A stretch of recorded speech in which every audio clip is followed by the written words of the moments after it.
mencintai, mendukung dumateng sesembahan selain Allah, dumateng apa? Berhala-berhala, dumateng pangeran-pangeran ingkang keramat, dumateng napa-napan jin-jin napa boten saged memberikan walak.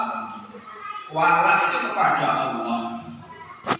Lajeng walak niku dumateng Rasulullah utusan Allah. Lajeng walak niku dumateng sesami kaum ingkang beriman. Boten angsal tiang niku ngakunipun Islam, ananging kok dumateng tiang Islam niku benci, dumateng tiang kafir malah cerak seneng. Walik niku walak ingkang walik. Kudunipun tiang mukmin ini kan cerakipun dumateng tiang mukmin, senang dumateng tiang mukmin, mencintai orang beriman. Otomatis sebab mencintai orang beriman itu mesti boten purun dumateng kekafiran, dumateng kekafiran boten purun. Niku naminipun walak wal bara. Seorang itu harus memiliki kepada siapa dia harus berwali, mencintai, mendukung, dan kepada siapa orang itu harus berlepas diri. Itu pertama.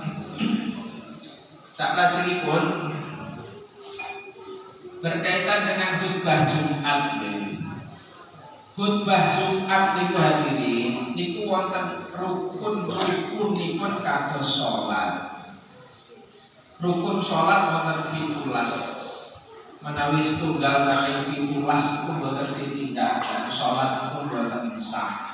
Itu bola-bali kita bahas menawi wonten bulan Ramadan, yaitu wonten itu bulan Ramadan sampun nanti 12 kali pinten.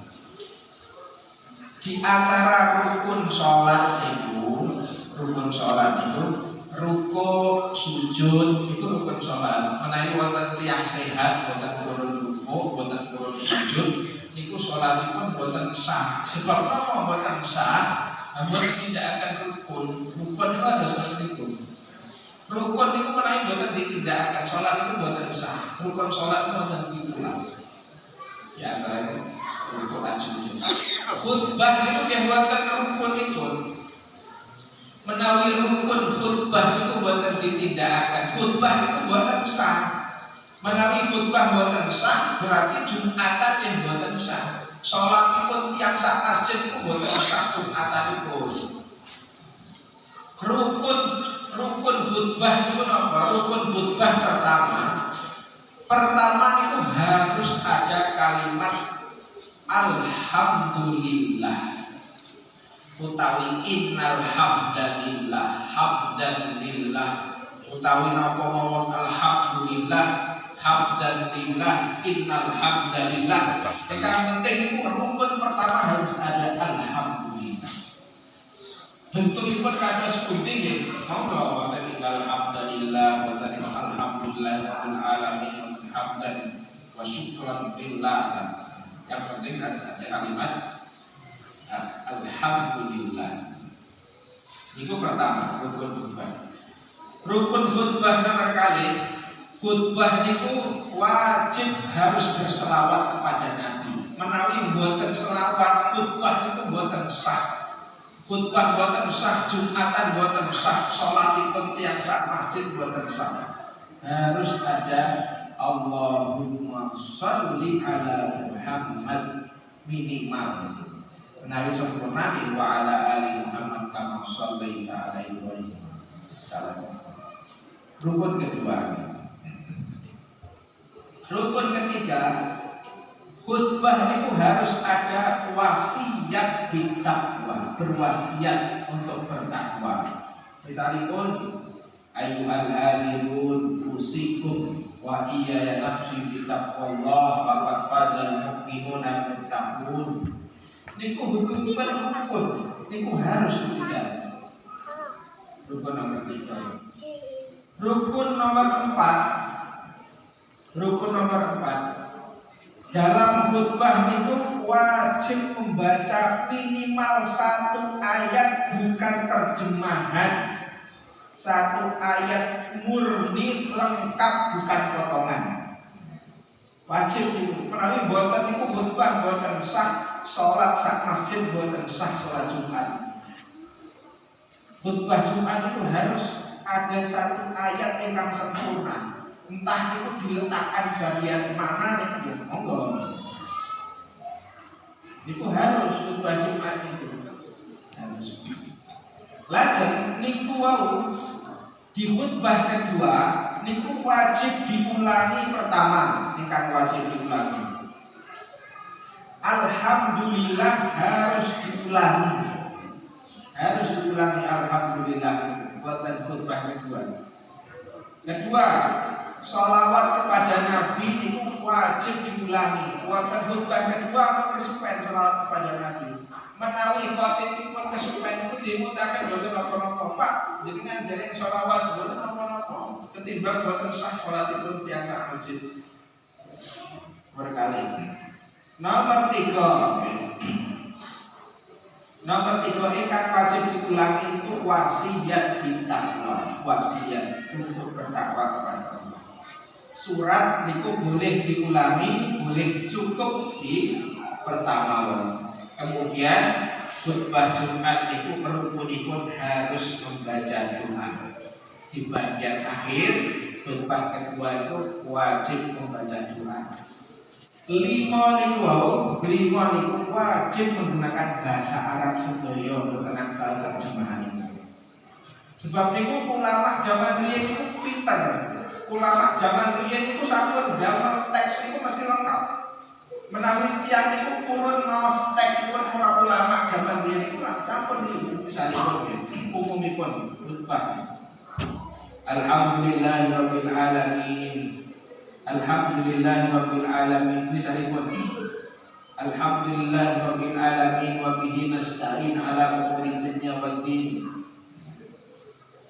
Lajeng mesti para ulama itu Allahumma shalli ala Muhammad wa ala ali Muhammad. Utawi sanesipun. Lajeng Allah Ta'ala niku mesti wonten niku. Allah Ta'ala fi kitabihil karim. Lajeng ayyuhal hadirun usikum bi taqwallah. Iku mesti wonten menawi kita tingali wonten teks mukadimah khutbah. Niku sampun rampung menawi teks atau pembukaan khutbah Jumat ingkang ditulis para ulama niku kita waos sempurna. Wonten alhamdulillah, wonten shalawat kepada Nabi, wonten wasiat kita. Biasanipun ayyuhal hadirun usikum wa iya yang harus kita Allah. Iku boten angsal kagem basa Indonesia, iku harus bahasa Arab. Rukun itu kagem bahasa Arab sedaya. Isinipun boleh menggunakan bahasa Indonesia, isi khutbah. Lajeng baca ayat itu sempurna, boten angsal wa tazawwadu fa inna khairaz zadi taqwa. Niku namung potongan, niku boten rukun. 5 rukun ini. Sebab itu kalau piyambak nggih, dumateng ustaz-ustaz wonten pesantren niku, wonten ustaz-ustaz muda, niku kula bolak-balik ngendika dumateng ustaz-ustaz muda. Khutbah kalian tidak bagus, tidak apa-apa, yang penting sah. Daripada khutbah bagus tapi tidak sah. Maknanya pun khutbah elek itu boten napa-napa. Elek ananging sah memenuhi 5 rukun ketimbang khutbah itu saya membahas hal-hal yang hebat ananging boten sah sebab rukun boten terpenuhi. Mending khutbah itu biasa ananging rukun ingkang 5 itu terpenuhi, salat Jumat itu sah ketimbang khutbah itu hebat ananging boten sah. Sebab itu 5 rukun khutbah itu wajib. Sebab itu menawi khutbah boten mau shalawat, itu nggih boten sah khutbah itu. Menawi boten khutbah atas mata niku nggih dimutaken. Tadi belum shalawat, terus shalawat. Boleh. Menawi khatibipun niku terbiasa dengan dinasihati boleh. Menawi khatibipun niku dikhawatirkan tersinggung, itu dibuatkan kertas, ditulisi, disurati, disurati, paling surat dan sedang khutbah, maringi surat kemarin khotib itu. Betul tadi ya. Iya. Enggak,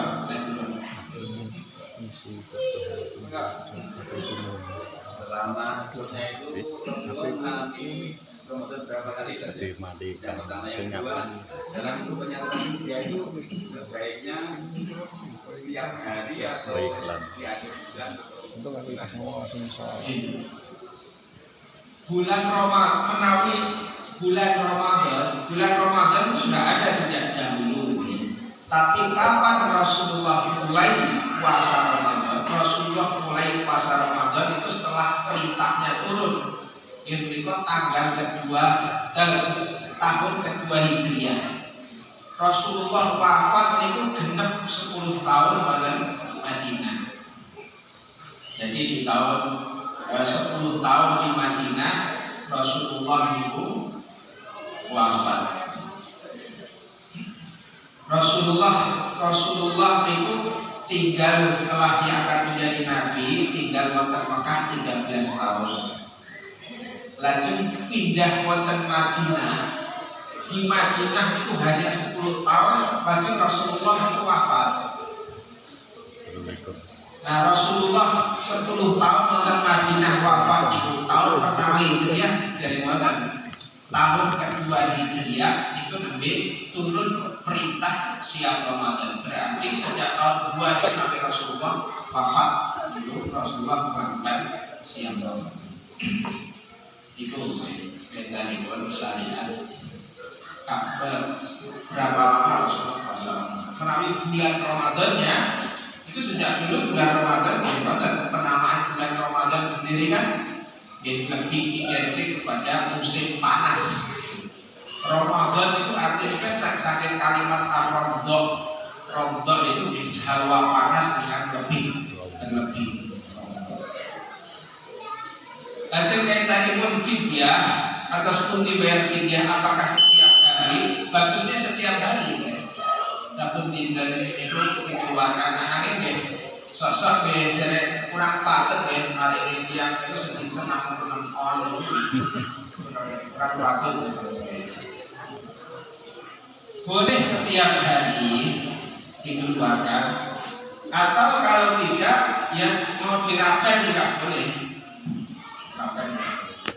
Sekalipun pakai fidyah itu dikeluarkan bersamaan dengan bayar zakat sekalipun dikeluarkan itu hukumnya boleh. Pada dari pertanyaan pertama terakhir ya, ini kan kayak saya tuh ada kebingungan gitu untuk hubungannya dengan safar itu berapa jarak kita itu dibolehkan untuk jamak sholat. Yang pertama. Yang kedua, misalkan saya itu bekerja di Tawamangu gitu. Itu misalkan tiap hari di Lanju, apakah juga boleh kita itu menjamaknya begitu? Kita makasih. Tadi kemana? Jarak untuk sholat jamak pas kita safar lah. Qasar untuk orang yang safar yang diperbolehkan adalah apabila safar itu sudah mencapai arba'atu burud. Arba'ah itu 4, burud itu barit, 4 barit. Hadisipun 4 barit. 1 barit itu 4 kilometer. Berarti 4 barit itu 1 arba'atul burud 4 barit ya. 4 barit. 1 barit. Oke.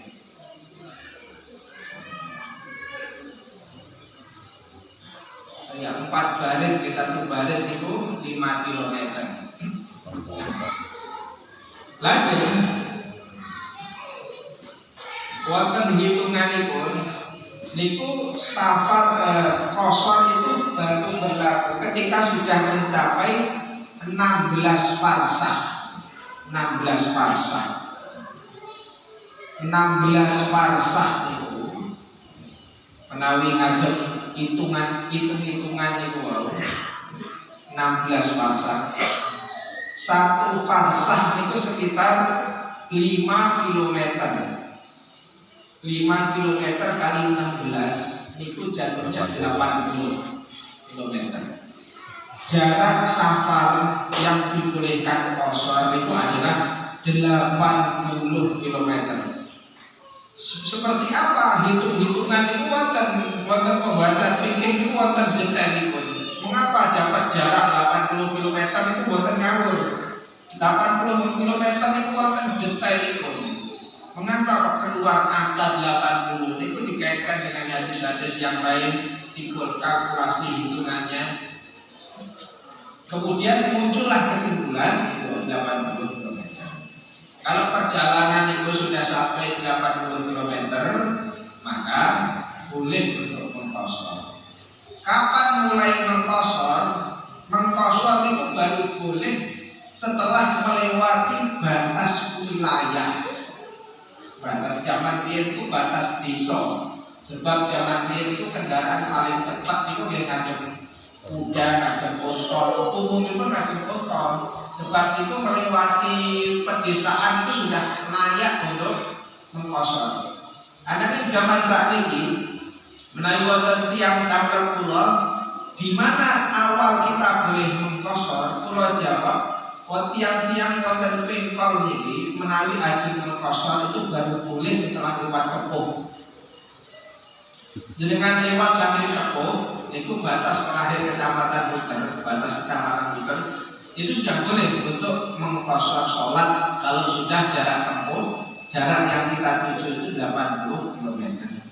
Pulang ya seperti itu.